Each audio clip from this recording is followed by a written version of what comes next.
Today on Hands On Photography, I have a very, very inspirational discussion, even though she didn't really plan on inspiring. She just wanted to share some thoughts, but boy, she got me fired up. And I'm talking about the wonderful Miss Tosha Gaines. She is an ambassador for the folks at Light in Motion and StellaPro. So we're going to talk a bit about some of their light kits, but it's a whole lot more than that, and we're going to look at some of her work, and I promise you're going to get fired up. So y'all stay tuned. This is TWiT.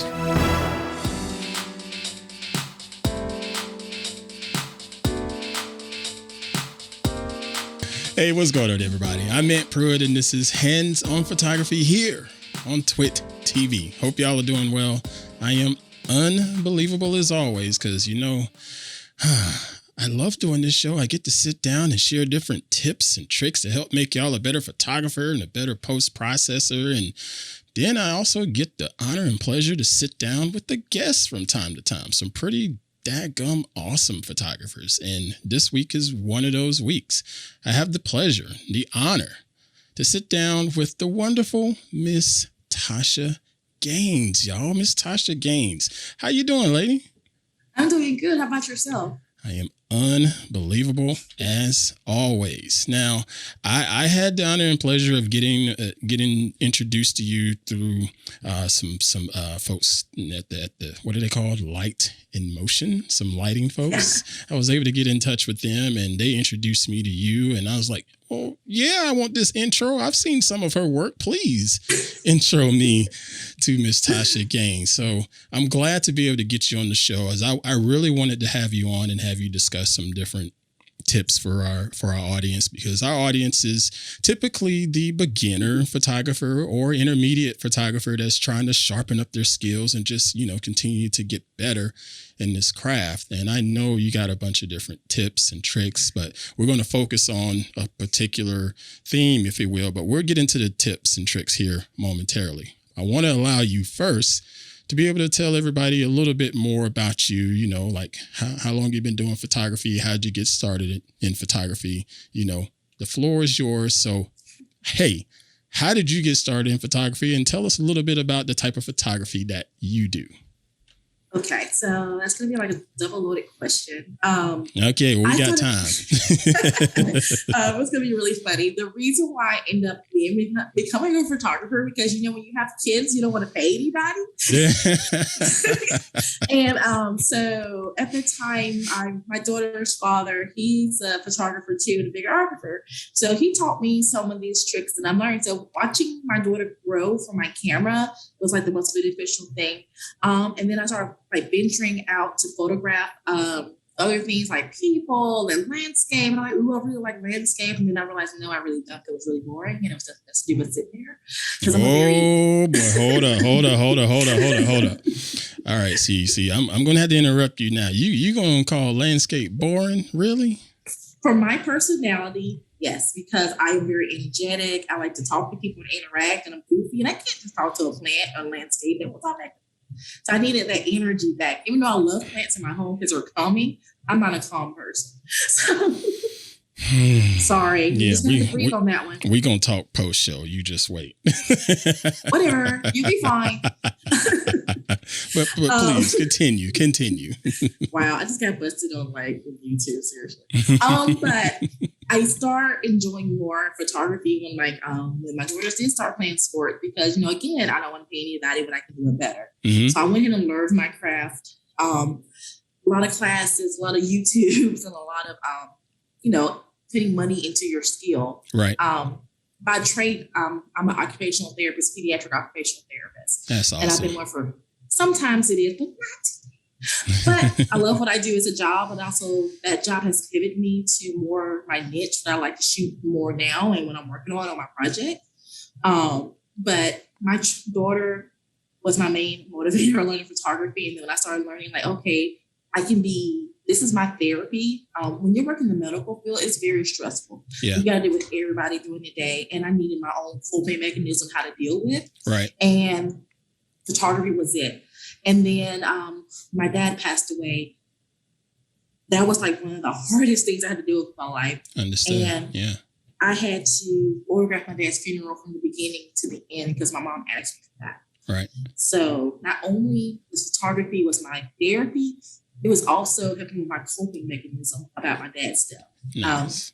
You will never hear anybody say, "Oh yeah, I just photographed my dad's funeral." I'm doing it because I ended up seeing him in the casket and the closing. But for me, it was therapeutic because he was there when I was born and I was there with his death. Yeah. So for me, it was something I needed to do. But that actually shaped my eye as a photographer. You see things a little bit more different, to appreciate life better. And then from there, it was just like, what do I like to shoot? What I like to do? And I do a lot of sports. I do events. I do a lot of lifestyle photography. And now I'm shooting more for people with disabilities. So I'm becoming a visual advocate for them. And that's currently what my project's about and my stance is about right now is normalizing disability, because I'm a neurodivergent person. I don't advertise that to everybody, but I do understand that, hey, we all are different. We were saying I want to see normalcy in the world right now. So that's my Wow. So let me tell you something. Being here on TWiT TV and the TWiT network, you are amongst friends. This audience, this audience, not only for my show, but for all the shows on the network, they're all about just equal opportunity, equal representation, and normalizing. It is so welcoming for me as a TWiT employee to be a part of this community. And I just want to extend our love and gratitude for people like you that are continuing to wave the flag and get the word out and get the message out and try to say, hey, we can do better as humans. And you're doing it with the beautiful art and craft of photography. So, wow. Hold on a minute. Sorry. Well, it's kind of funny because when I am in therapy and I tell parents, hey, they're like, why are you so good with my kid? I'm like, God, I have to disclose it, but I have to, because when you're on the same level with your patients and you can understand them, it makes such a good therapeutic rapport with them. And they're open to talk to you, to hang out with you. Even with photography, I can tell people when they're nervous, hey, look, I'm a diverge too. And how you have Divergence, like that movie. And it's kind of the same thing. You're like, you have that population, you have this population, and you can bring them together and they can read each other. Yeah. So that has been the great thing. Because like when I started my project, I've been getting so much feedback from people. And now it's just executing it, which I'm planning on now. But it's a lot of work, but it's still so much ableism and disabilityism here in the world that I didn't notice until I started really researching it and looking into it, having these conversations. So with this project, is there any other things that you can divulge about it? Some details you can share? If people are wanting to try to, dig into it and maybe try to help you out with it? Well, right now my whole goal was to travel around the United States and find people who are normalizing disabilities. For one, my cousin Kevin, he's a deaf golfer in the APGA tour, and he's going to be one person I'm photographing. Another person that I'm photographed had I'm just finding people who are interested, doing things in the field, who are doing something that's normal, not having their disabilities hold them back. Because this population, our population, does not want to be known as inspirational. That's not what they want. They want to be normal. Oh, so, yeah. Oh, sorry. Man. I should say they don't want to be normal, but they are normal. Let me correct that. Yeah. I'll probably get like a whole bunch of feedback for that. No, but I they totally are normal get people. it. I totally get it. Oh gosh, I'm sorry for losing it here on there. It's just it's always just refreshing to be able to sit down and talk to people that just flat out get it, And oh yeah, and you do you get it. So I'm honored to have you on the show. I mean, this is awesome. But let's transition into some of the photography work that you're doing. And, okay. I met up with, air quotes, met up with the folks at Light in Motion and their public relations people. And Light in Motion, they have an amazing array of lighting tools for photographers and videographers. And again, your name came up because you work with a lot of their lights. You're pretty much an ambassador for them, correct? Yes, I am. And so with shooting with their equipment, you're not necessarily using speed lights. You're using constant lighting in your photography. Now, here on the show, I've talked about using constant lights here and there to set up scenes and so forth. But I'll admit I've spent more time talking more about flash photography, speed lights and strobes and things of that nature, because of the power that comes with them. And you know, there's just a certain bit of learning curve with it that I think people need to spend some more time on it. So I've talked about it more. But I think there's a myth when it comes to using speed lights versus using constant lighting, that some people assume that you can't get this picture because you shot it with a constant light. You have to have a speed light to shoot this picture. Right. And you being on the show today is clearly going to show people that, no, this can be done with constant lighting. It doesn't necessarily have to be a speed light, especially if you can understand the exposure triangle and understand the power of light that's coming through, and you're going to be just fine. Am I correct in my assessment? You are correct in your assessment. Sweet. I love it. All right. So you had some images here that I wanted to show that just blows me away. And it's 3 images, and I'd like to go through all 3 of them, just sort of pick your brain. And I'm going to point out some things that I noticed. And again, this isn't a critique show, at least not this week. It ain't. This is. Oh my God. Go to PPI for that reason. Okay. Oh man, yeah. This isn't a critique show, but you know, today I do want to point out some things that I think may be useful for our listeners to understand, and hopefully you can shed some light on it. No pun intended. So let's go ahead and pull up this first image. That's here. Fine. Let's see here. Okay. All right. So this image here. Again, folks, we're talking constant lighting, okay? This is a young woman sitting on this interesting looks like red velvety-ish couch, yes. And with the very cool dress on and fishnet hose, and I mean, very, very beautiful setup here.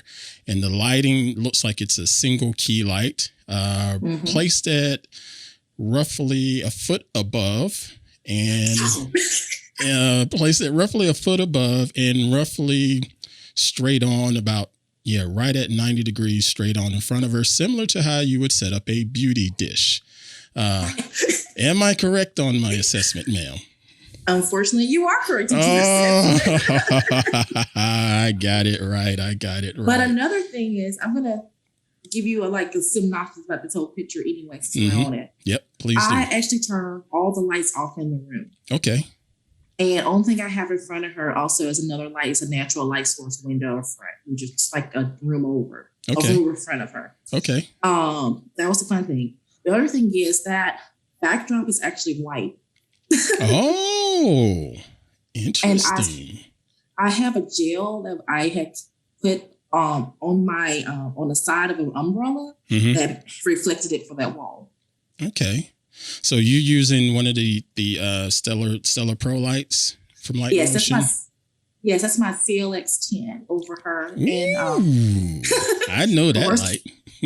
Yeah, I love that light. That's it's my go-to light. I do have the 200 as well. I use it as a filler just in case I need it, because that light is I try not to get my models to look darkly at that light, because it's pretty dangerous. Yeah, it'll hurt. I was gonna say it'll hurt. Yeah, you have to see it. And it's one of my favorite modifiers is the glow. I can't say the word for nothing. It starts with the P's, parabolic. Oh, parabolic. Yeah, that is actually used for that. I want to say 28 inch, I think. Okay. My light stand is a 6'5", my 6'5" assistant. Okay. Wow. You know what's funny here? I swear we're like on the same wavelength. This key light right here on my face, this is coming in a glow parabolic softbox. This is a 36-inch softbox. Over there on the floor, I have a 26-inch glow parabolic softbox, because they're just beautiful. They are. I did have a 22 back here as a hair light for me, but I changed it and just went to just a regular reflector dome and put a grid on it just to give a little bit more control for the hair light on me here in this shot. Wow. So yeah, you and I we think quite alike. And speaking of these modifiers, let me see. I have the CLX 10 here. Let's switch my screen here. I have the CLX 10 here. This is the light that she's talking about. This thing is unbelievable. This is, again, you're talking constant lighting, COB LED light with a ton of power. At full power, I think you can shoot with this thing for right at about an hour, maybe 65 minutes at full power. But you're not going to shoot at full power with this thing because it is ridiculously bright. Okay. And in addition to that, it is built so well. It's solid, even down to how they have the little air ducts on it to allow perfect airflow through so you're not heating up. Simple, intuitive interface. The front of it, you can put Pro Photo adapters on it, or if you're like me, we shoot with Bowens mounts.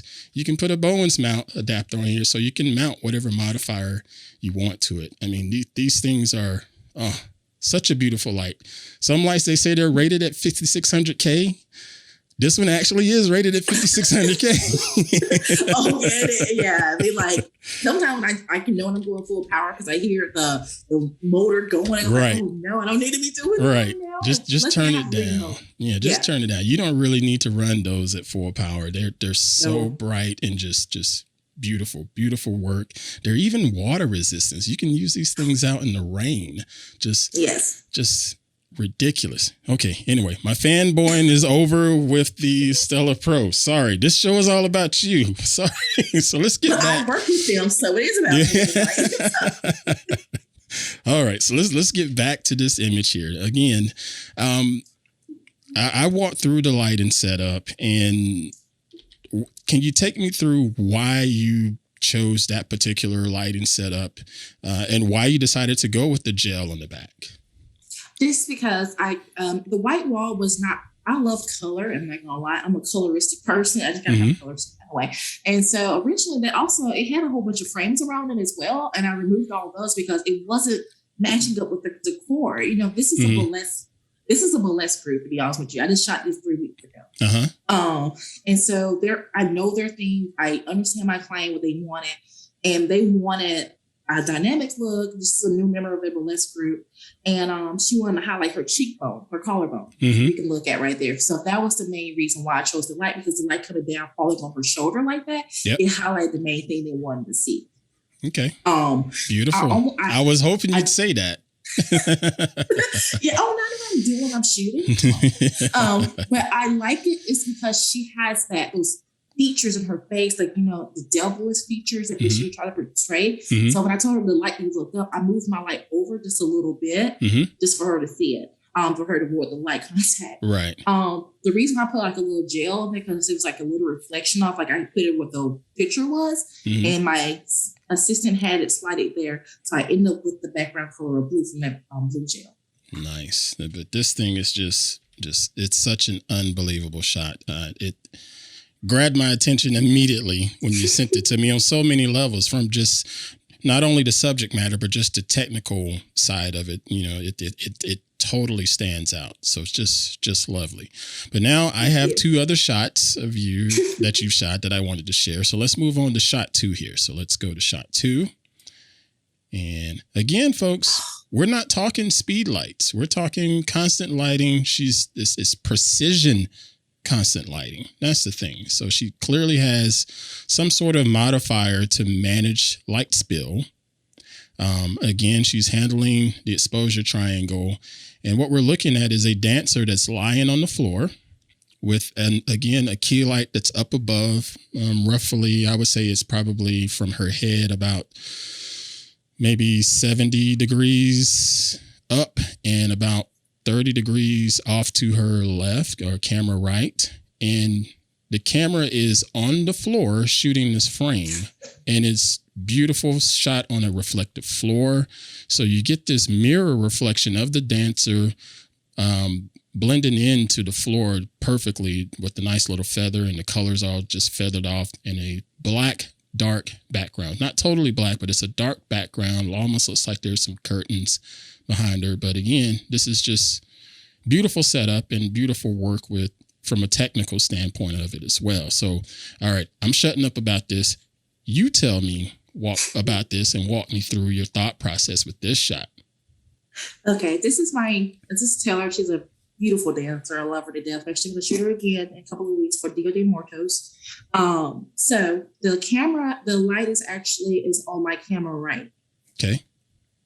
So she wanted to highlight some of her flexibility, and me shooting above would not going to capture that. So yes, I'm laying straight on the floor with my camera right on the ground. My daughter actually has another light on the side, which is you see the warm color of it. That's just 200 right there. Okay. Off to the left. Yeah. Okay. On the side a little bit, because that's what catching the reflection even more. Gotcha. Because we have one stage light on, and she was reflecting on the stage light was. So, and then, it's a little bit high. It was a little low. You're right. It's on that part 75 thing. So, yeah, that's how that one went. I was full blown on the floor, capturing every move that she was doing. Wow. And dancers are difficult to photograph. Like, you have to catch them in their moment. And this is considered called a chef kiss in this dance, in the dance she's doing. And so she was like, "Oh my God, you captured that!" Like, "I did. You're welcome." So she's doing this. This is dancing. So she's not holding still at the moment. This is part of the movement. Wow. Right. I specialize in movement, which that's what I love to do. I love movement photography. Even though I do portraits and lifestyle, but when it comes to movement, because I shoot lacrosse, was like the fastest game on the feet. Love shooting it, and I captured it perfectly. And movement is my thing. So give me that challenge. But you also don't find that many women who want to do sports or do dance like that, because it's hard to figure out what the shutter speed is and aperture. And with the constant light, you don't have to worry about the flash all the time, because it's there and you can see what you get there. That's right. So it helps a lot. That's right. I love that. Now, you mentioned lacrosse, and again, this image is beautiful, but this next image I want to show, there is a bit of a lacrosse tie-in with it. Am I right? Let's go ahead and pull it up here. Let's pull it up. I'm going to say right out the gate, this image here of the three, this is my favorite. Nothing against those first two, and I love that very first one. I really loved it, but this one right here is probably my favorite. First off, I love that this is shot in a 9:16 aspect ratio, portrait, if you will. I love the fact that this light is shaping your model's face.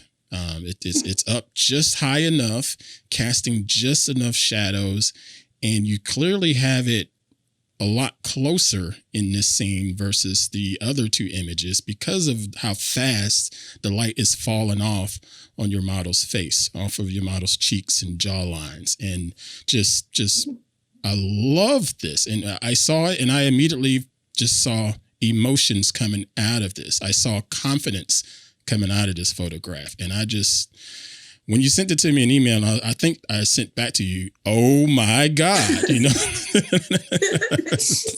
if I start crying, I'm sorry, because my daughter. It just struck me. Oh, so it's okay. You can cry. It's okay. No, I'm not. But this shot here, tell us about this and the setup and the light that you use. Okay, well, this is my daughter, Kaylin, and she does play lacrosse. She has been playing lacrosse for, oh my God, for how much money have I spent through the years? Wait a minute. So when people say somebody's been doing something for how long, they usually don't equate how long to dollars. You say, well, how much money have I spent? It is true. I'm sorry. That's a new one. That's a new one on me. You're something else. You're something else. Sorry. I mean, lacrosse is an expensive sport, and on top of that, she's played on national teams. Like, she played for teams from New York and teams from Florida, and I quit my full-time job to be PRN just for her to travel to play, because playing in Alabama doesn't equivalent playing up north. Of course.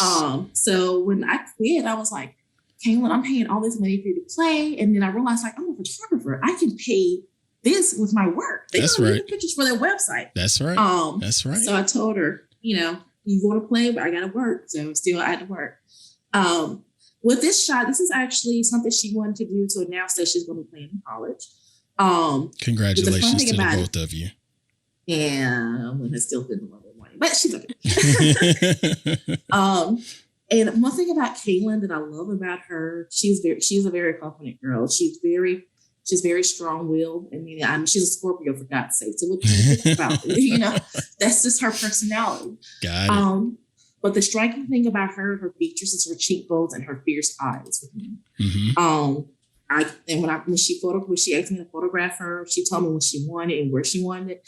This is actually downtown Birmingham, and we're also in the rain. You know, Mr. Victor, if you don't mind, when we pull this up, can you please just zoom in on it? Because on this photo, there is a raindrop right in the middle, right there between her two eyebrows there. So, right. Yes, I saw that clearly. so all the little white spots you see on the side of the boat guy is all rain. Uh-huh. So my light was fully exposed out there in the rain with her. And on top of that, I'm under a tunnel with my camera because I like it way too much. It costs a lot of air. Like, we all spend a lot of money on camera equipment. Yep. You mess with one thing. Yep. But I left that light right over her. And so when the light fall, it is on top of her a little bit closer because I really want to highlight her cheekbones and her bone structure. That's one thing about Caitlin. I just love her bone structure. Like, I told her she should have modeled, but she's like, no, that's not right. But yeah, that is a light over her head. It's also the CLX 10. And but one thing about this light I love, like I can shoot in the rain. I shot a couple of sessions in the rain with that light. And it's fun. I even have a full body shot with her with all the glistening of the raindrops and everything on the ground. You can see it hitting the ground at the same time as well. Oh man, absolutely beautiful. This is just ridiculous how good it was. I'm serious. When I saw it, it literally just struck me, and it's like, yeah, I want to talk about this shot, please, and thank you. Yeah, and it's actually one of her favorite shots. I'm actually going to get it. I'm going to print it for her and put it up on a metal print for her. Nice. So she's like, "Thanks, Mom. You should do this for me." I'm like, "Oh, outstanding, outstanding." So far as getting started with constant lighting, what is your one tip that you would tell our listeners and viewers of Hands-On Photography? What's the one thing you tell them about getting started with just constant lighting? Well, my first thing I tell people, period, that it's not always about how much equipment you have. You can do everything you want in one light. And with constant, because preach. I mean, there are times I have started off with a 2-light setup, and my assistant can tell you, and then I'm like, dude, take that away. I just need this one light. Let's switch lights up. If I have to do 2 lights, it's because I need to feel somewhere. If I'm in an environment that needs to feel, but it's easy. Okay, hold it over there type thing. But don't spend all your money on like all this equipment thinking this will make you better. You got to learn your craft. So with constant lighting, that's one thing. If you want to do more nighttime shots or anything that's creative, constant lighting is the thing for me. Yeah. I shoot a lot of nighttime shots, which is my specialty. I like shooting at night. Mm-hmm. It's because I have that light. And you also, if you have a mirrorless camera, like I just switched to a Canon R6. Beautiful. And what you see in that camera with the light is what you're going to get when you put it on your computer. The electronic viewfinders are just, they're amazing technology. I love that. I love it. It is a game changer. But any camera you use is going to work. As long as you can test your light and test it. You're going to find so diverse. You're going to be so diverse with your constant light because you can do it at different angles. You can get different shadows. You can either go hard and soft. It's just with your determination what you want to do with your light. So my thing is find out what you want to shoot, how you want to shoot it, and craft it. You can always do trial and error, something you want to do, but don't ever just think you need like 500, 600 lights. I can just shoot for one light all day and be just fine. Yes, yes. And far as with like the StellaPro line, the StellaPro line of lights, these are professional lights, so they're going to cost more. Okay, yeah. I mean, I get that, and Hands-On Photography listeners and viewers, I hope you get that too. There's a difference between a beginner light or flash and a professional light and flash. And it's not to say that the beginner lights are no good. It's just there are some things that those professional lights, such as this CLX 10, will offer that the beginner light will not. Again, this thing, if you could feel it, it weighs about 4 pounds, maybe 3 pounds or so. It's a pretty substantial piece of equipment. And again, you could take it out in the rain. She took it out in the rain and shot with it. and live to tell about it. So that's the type of quality that you're going to get when it comes to pro grade material. I'll speak to the light a little bit more here. Like this, the CLX 10 from a pricing standpoint, it's going to cost you $12.99, or you can go along with this one. Again, this is another one of theirs. This is the CLX 200. This one is only $500. It's $4.99. You're going to get a lot of the same light quality out of it, but it's just a more compact body, slightly less power, but it's still it's beautiful quality light. Again, if you want a light that's going to be shooting at 5600 Kelvin, you want to go something that's going to cost a little bit more money, and this is going to give that to you. There's not going to be a lot of guessing game and screwing up your white balance and things like that. Yeah, I've been there. I'm sure you have too. Yeah. It was kind of funny because when I used to CLX 10, I had to shoot some fire dancers in the middle of the woods. It was pitch dark. I was sitting here looking at deer spike by me. I'm like, you should be out here at night. So I'm like, we're in pitch dark. I'm shooting fire, like these LED hula hoops. And that thing lit up the whole spot. I was like, thank you, Jesus. I'm getting nervous because these animals, like, I don't want to see a bear. These deer walking around like, what are y'all doing out here? I know. And it was a deer feeder, like feeder right there. And I'm from Alabama. So my thing is like, should we go eat it right now? Or you know what I mean? Like, can we, So we're like, what do we do? What do we do? But it was just funny. It was a fun session. But, just to lighten up the whole scene was great because it was pitch dark. Like you couldn't even see your hand. You couldn't even see your hands moving from your face. So when she was like, let's do the fire dance, I'm like, with what light? I'm like, yeah, I have a Stella. It's in my bag. I don't have to have it plugged in. It's got a nice long battery on it. Yeah, I totally dig that. Kudos to you. Before we let you go, I want to allow you the opportunity to share where people can find some of the things that you've been working on, your social media handles and things of that nature. Anything else you'd like to plug? Okay, let's see. So if you're going to look for me on social media, I kept it all simple, all the same way, because like if I changed it up, I'll probably forget myself. So it'll be it's Tosha Full Talk G. So Tosha TLSHA Photos PHOTO and G.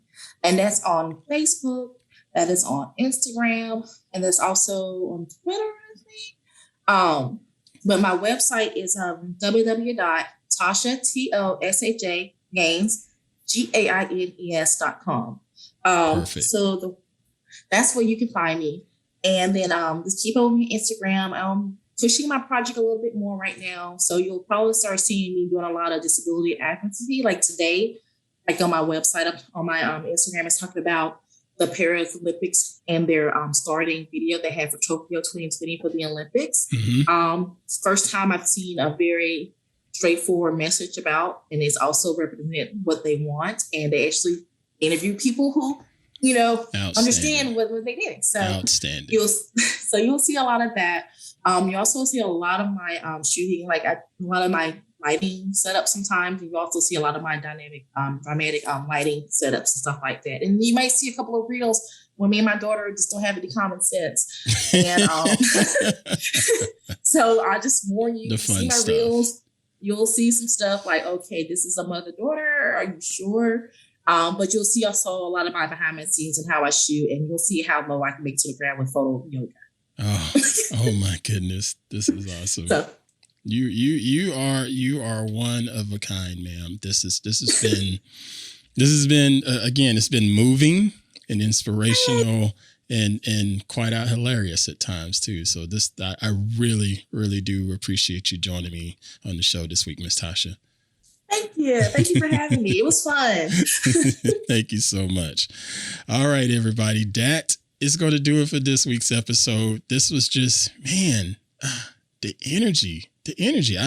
I'm the luckiest and happiest guy on the planet to be able to do what I do and to be able to meet people like Miss Tosha. And I hope this week's episode has been quite helpful and inspirational for you all and get you out there continuing to pick up your camera and just create some beautiful pieces of art for you and to share it out and to help, just spread the good word and spread good messages out there because the world needs that. Thank you all for your continued support of the show. Again, if this was your first time catching us, go ahead and subscribe to the show now in whatever podcast application you're enjoying us on. And if you're on Apple Podcasts in particular, go ahead and leave me a 5-star rating and leave me a little comment on there. I'd appreciate that. I'm not going to be mad if you give me 5 stars, I promise. But give me 5 stars and share the show out to others to help grow the hands-on photography community. And we're also available on YouTube, so go ahead and hit the like and subscribe on that page as well. If you have any questions, feedback, comments, shoot me an email at hop@twit.tv. Again, that's hop@twit.tv, and I will answer them as soon as I can. I love doing feedback shows and critique shows and things of that nature based on the emails that you all send me. Again, thank you. Thank you all for the support. Thank you, Mr. Victor, for all that you do for me to help me look and sound good. And we're going to catch you guys next time here on Hands on Photography. Now, safely create and dominate. Y'all take care. No ads, just the content. That's what you get when you join Club TWiT. You even get extras like TWiT Plus, our new bonus feed just for members, and exclusive access to the Club TWiT Discord community.